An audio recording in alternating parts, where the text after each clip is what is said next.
우리가 살면서 가장 많이 쓰는 말 두 가지를 꼽으라고 한다면 좋다와 나쁘다, 이 두 가지일 것입니다.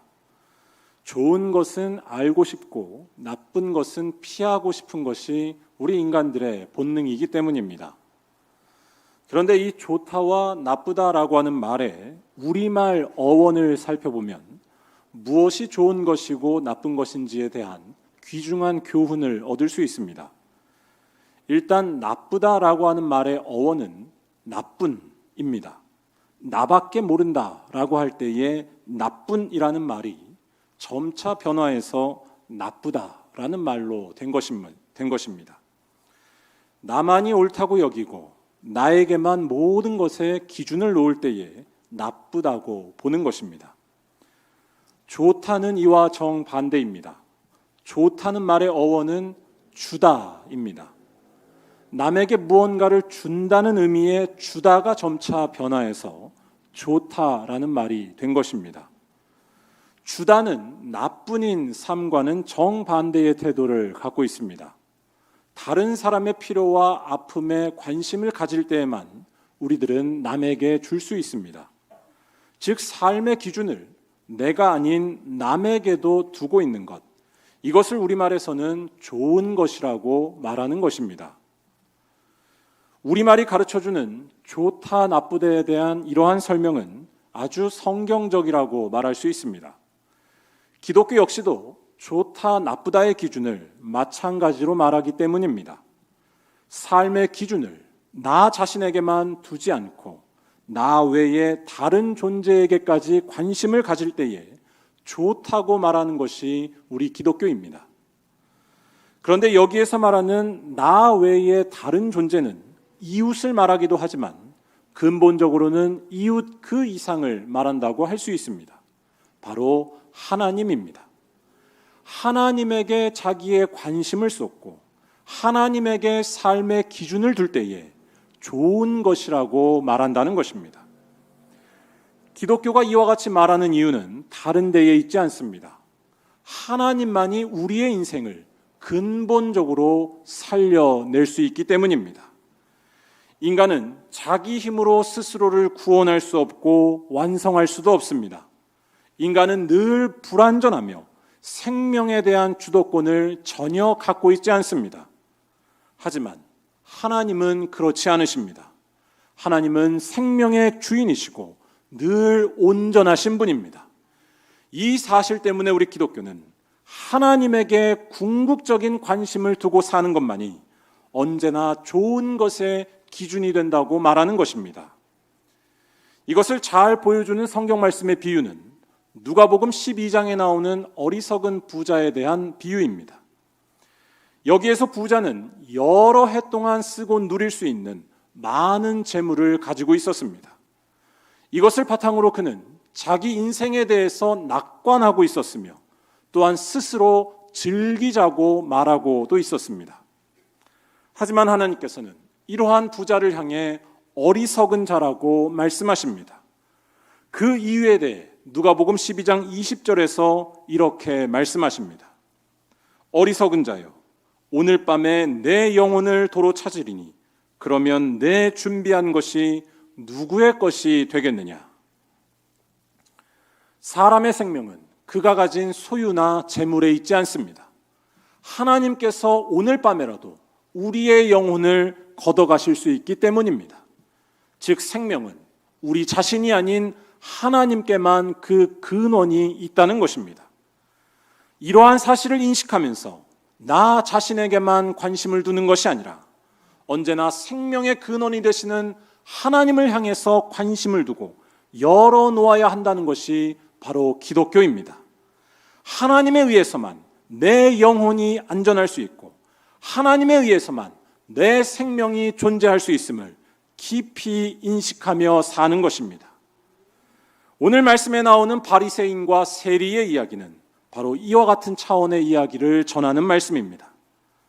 바리새인이 자랑했었던 훌륭해 보이는 업적과 공로가 그의 인생을 의롭게 하거나 구원하지 못했습니다. 우리의 인생이 의롭게 되고 구원을 얻는 길은 단 한 가지입니다.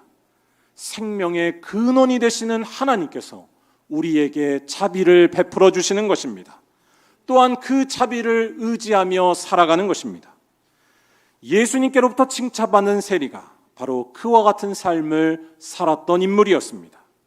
훌륭한 업적을 쌓은 바리새인이 아니라 세리가 하나님께로부터 의롭다 여김을 받았습니다. 그는 전적으로 하나님의 자비하심에 의지하고 있었기 때문입니다. 세리의 이와 같은 모습은 궁극적으로 예수 그리스도를 의지하는 믿음을 가리킵니다. 왜냐하면 우리 모두를 향한 하나님의 자비하심과 긍휼은 예수님에게서 나타났기 때문입니다. 예수님은 이 땅의 모든 죄인들을 위해서 오신 하나님의 독생자 아들이신 줄로 믿습니다. 이 예수를 의지하는 것만이 우리의 인생을 온전케 하는 구원의 능력이 되는 것입니다. 오늘 말씀에서 예수께서는 바리새인과 세리에 대한 말씀을 하십니다. 바리새인과 세리가 각각 기도할 때의 모습을 가지고 비유로 말씀하시는 것이었습니다. 그런데 이 두 사람의 기도의 내용이나 또한 기도의 자세 등을 보면 모든 면에 있어서 큰 차이를 보이고 있습니다. 먼저 11절과 12절을 보면 바리새인은 이렇게 기도합니다. 하나님이여, 나는 다른 사람들 곧 토색, 불의, 간음을 하는 자들과 같지 아니하고 이 세리와도 같지 아니함을 감사하나이다. 나는 일해에 2번씩 금식하고 또 소득의 11조를 드리나이다. 먼저 바리새인의 이 말을 단순히 바리새인이라는 이유로 부정적으로만 봐서는 곤란합니다. 그렇게만 보게 되면 오늘 말씀에서 예수께서 말씀하시려는 것의 본질적인 의미가 잘 드러나지 않기 때문입니다. 오늘 말씀을 이해하려면 바리새인의 기도와 그들의 모습을 정확하게 이해해야 합니다. 여기에 나온 바리새인의 모습은 사실 매우 훌륭한 모습이었다는 것입니다. 유대인들에게 금식은 의무였습니다. 정확히 말하자면 1년에 하루 대속죄일을 맞이하여 금식해야만 했습니다. 대속죄일에 대한 말씀인 레위기 23장 29절을 보면 이날에 스스로 괴롭게 하지 아니하는 자는 이라는 말씀이 나옵니다. 전통적으로 이 말씀은 곧 금식을 가리키는 말씀으로 해석이 되어 왔습니다. 즉 오늘 말씀에 나오는 바리새인이 말하고 있는 일주일에 2번씩 금식했다는 것은 당시 유대인들의 기준에서 볼 때의 상상을 초월하는 일이었습니다. 1년에 딱 한 번 하도록 되어 있는 것을 매주마다 2번씩 해왔다는 것입니다. 바리새인들은 남들보다 100배 이상으로 경건하게 살기 위해 노력해왔습니다. 더 나아가서 그들은 도덕적으로도 흠없이 살기 위해 몸부림쳐왔습니다. 11절 말씀에 나온 토색한다 라고 하는 말은 남의 것을 뺏는다는 의미의 말입니다. 여기에서 토는 한자로 없앤다 혹은 친다 라는 뜻이고 색은 동아줄을 의미합니다. 즉 남의 동아줄과도 같은 귀한 것을 없애거나 혹은 쳐서 뺏는 것이 토색하는 일이었습니다. 그런데 이러한 토색하는 일을 바리새인들은 하지 않았다는 것입니다. 그들은 한마디로 양심적으로 살아오고 있었습니다. 또한 바리새인들은 정직하기까지 했습니다. 그들이 소득의 11조를 바쳤다는 것이 이를 말해줍니다. 그냥 11조를 드린 것이 아니라 소득의 11조를 했다는 것이 중요합니다. 어떤 소득에 대해서만 11조를 드린 것이 아니라는 것입니다. 소득이 생길 때마다 정직하게 11조를 바쳤다는 뜻입니다. 이러한 바리새인은 당시 사람들에게 존경의 대상이 될 수밖에 없었습니다. 우리들은 바리새인들에 대해 무조건 부정적으로 보는 인식이 강한데 예수님 당시 바리새인들에 대한 일반적인 평가는 그렇지 않았습니다. 바리새인들은 유대 사회에서 신앙적으로나 윤리적으로나 표본과도 같은 이들이었고 매우 중요한 이들이었습니다. 이것은 그들이 쌓아온 경건의 결과였습니다. 그런데 예수께서는 오늘 말씀 14절에서 이러한 바리새인들이 하나님께 인정을 받지 못했다고 말씀하십니다. 오히려 예수께서는 의롭다함을 받은 자가 바리새인과는 정반대의 모습을 갖고 있었던 세리였다고 말씀하십니다. 예수님의 이 말씀은 아주 이상한 말씀입니다. 세리는 바리새인과 다르게 모든 면에서 부끄러운 모습만 갖고 있었던 사람의 대표였습니다. 세리는 로마 제국에 고용되어서 같은 동포인 유대인들에게 높은 세율을 매겨서 돈을 벌고 있었던 매국노와 같은 사람이었습니다. 세리는 비양심적이었으며 율법의 규정도 지키지 않는 죄인 중에 하나였습니다. 그런데 예수께서는 이와 같은 세리가 하나님께로부터 의롭다 인정을 받고 세리와 다르게 경건하게 살아온 바리새인은 그렇지 못했다고 말씀하시는 것입니다. 왜 예수님은 이렇게 이해할 수 없는 말씀을 하시는 것일까요? 이 질문에 대한 답은 바리새인과 세리가 각각 자기의 모습을 어떻게 여기는지에 집중할 때 알 수 있습니다. 먼저 바리새인의 모습을 잘 생각해 보시기 바랍니다. 바리새인의 문제는 자신의 이 모든 훌륭한 일들을 통해 자기를 의롭다고 여겼다는 데 있습니다. 바리새인은 자신의 옳음을 그냥 옳다고 여긴 정도가 아니었습니다.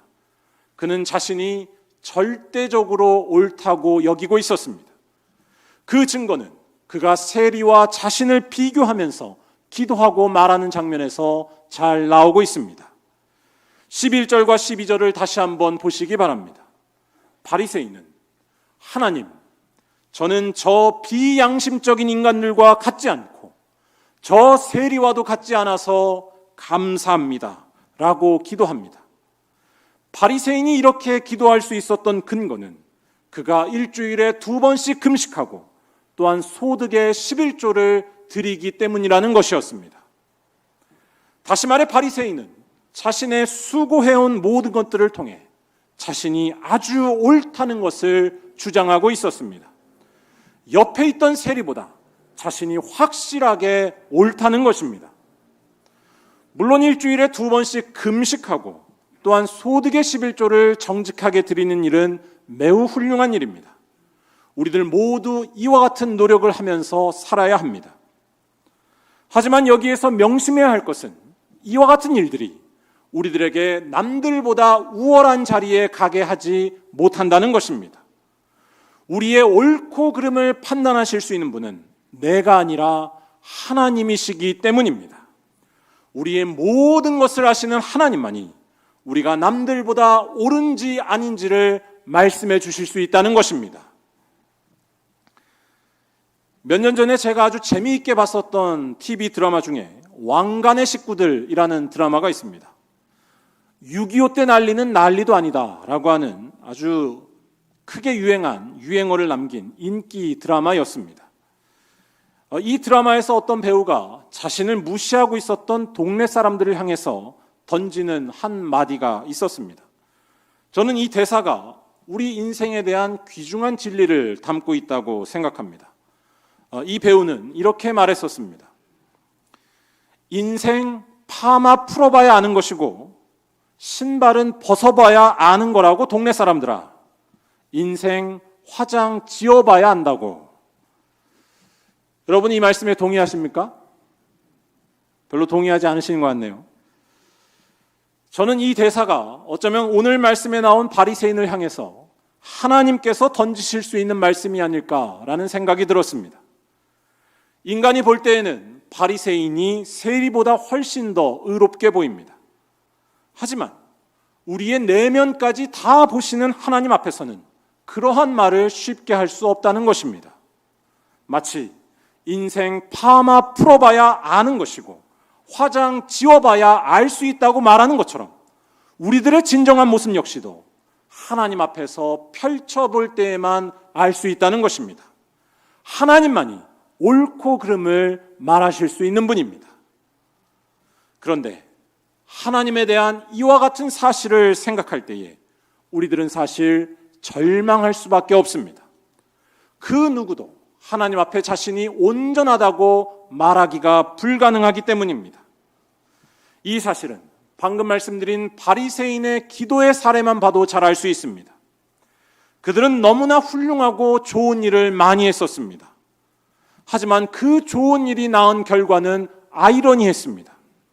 오히려 그러한 일들 때문에 남들보다 자기를 낫게 여기는 하나님 앞에서의 교만에 빠지고 말았기 때문입니다. 겉으로 완벽한 것과 그 내면이 깨끗한 것은 늘 별개의 문제가 될 수밖에 없습니다. 인간은 자기 눈으로 볼 때에 훌륭해 보이는 일을 통해서도 잘못을 저지를 수 있고 부끄러운 모습이 될 수 있는 절망스러운 존재라는 사실입니다. 기독교는 인간에 대한 이와 같은 사실의 기초에서 인간을 바라보고 이해합니다. 인간은 하나님 앞에 좌절할 수밖에 없는 존재라는 것입니다. 인간은 무엇으로도 하나님을 만족시킬 수 없고 인간은 자신의 옳음을 절대적으로 주장할 수 없다는 것입니다. 그렇기 때문에 이와 같은 인간에게 이제 구원받기 위해 남은 길은 단 한 가지밖에 없다고 할 수 있습니다. 내가 아닌 하나님께서 마음 문을 여시고 나서 주시는 것입니다. 하나님께서 이렇게 절망적인 우리들을 보시고 분에 넘치는 은혜와 자비를 베풀어 주실 때에만 우리에게 생명과 구원의 길이 열린다는 것입니다. 오늘 말씀에 나오는 세리는 바로 이와 같은 사실을 꿰뚫어 보면서 기도하고 있던 사람이었습니다. 13절 말씀을 잘 보시기 바랍니다. 그는 성전에서 기도할 때에 제단 가까이 나아가지도 못하고 멀리 서서 기도합니다. 하나님 앞에 자신이 온전치 못하며 부끄럽다는 고백입니다. 더 나아가서 그는 하늘을 쳐다보지도 못하고 다만 가슴을 치며 기도하고 있었다고 나옵니다. 하늘은 하나님이 계신 곳을 상징합니다.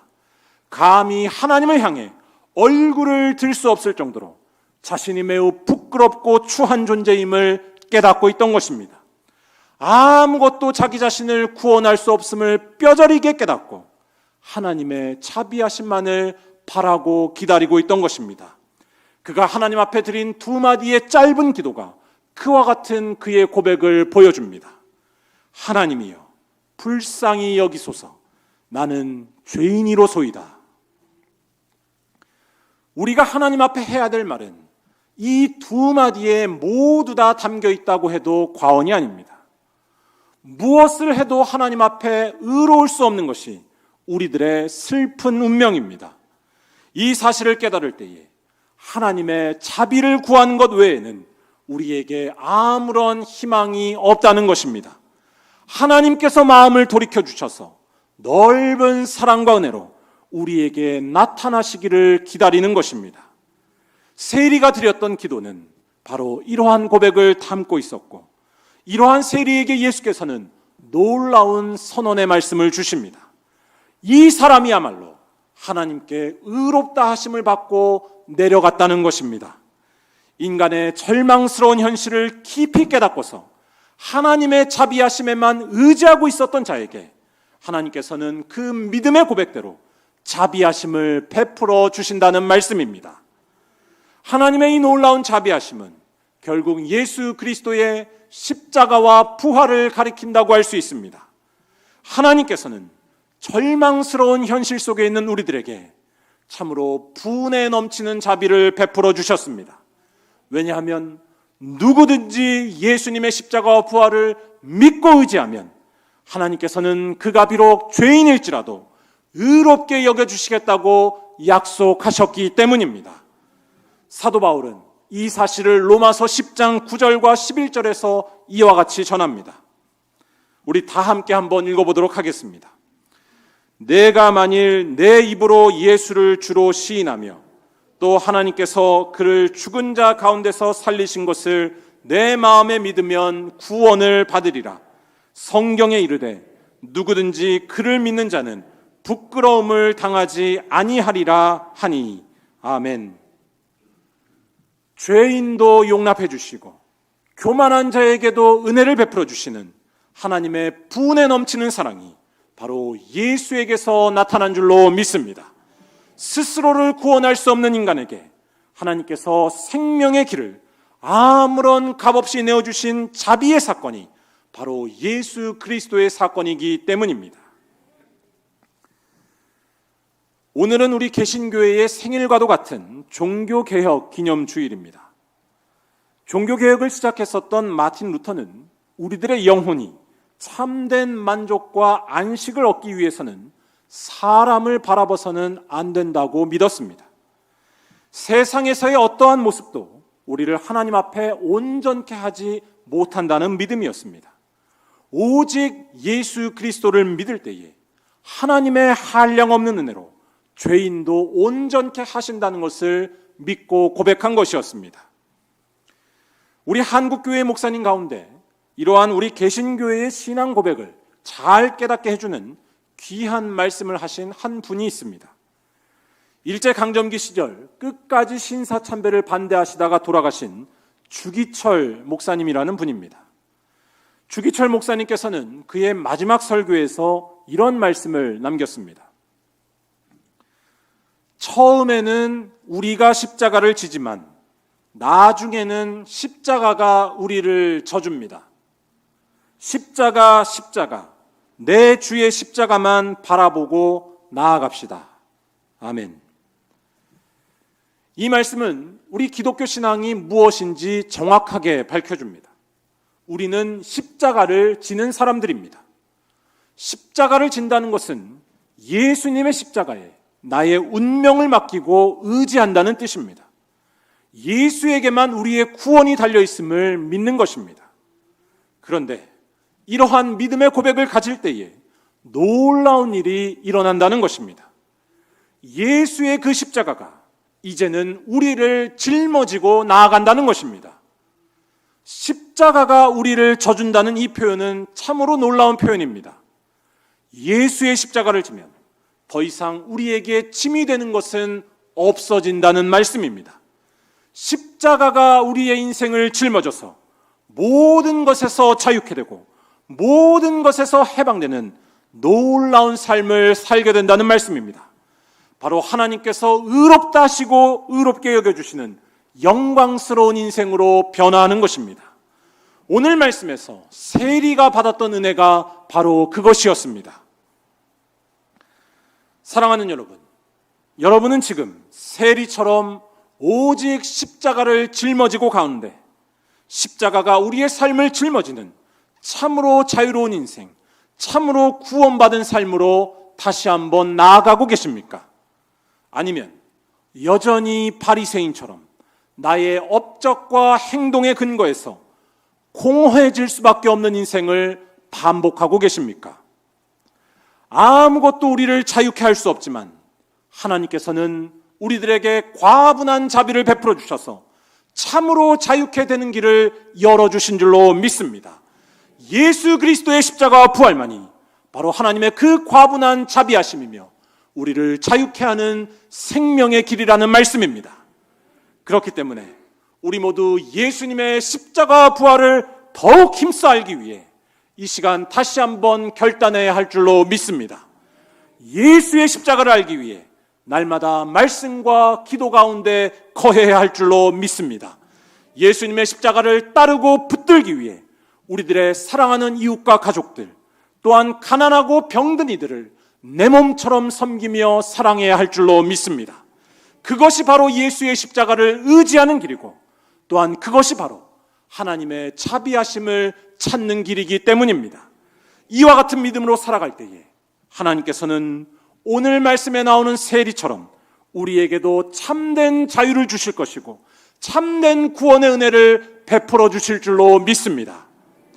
바라기는 이러한 믿음의 고백을 갖고 날마다 더욱더 십자가 앞에 가까이 나아가는 귀한 은혜가 넘치는 말년교회 모든 성도들이 다 되시기를 주님의 이름으로 간절히 축원합니다. 기도하겠습니다.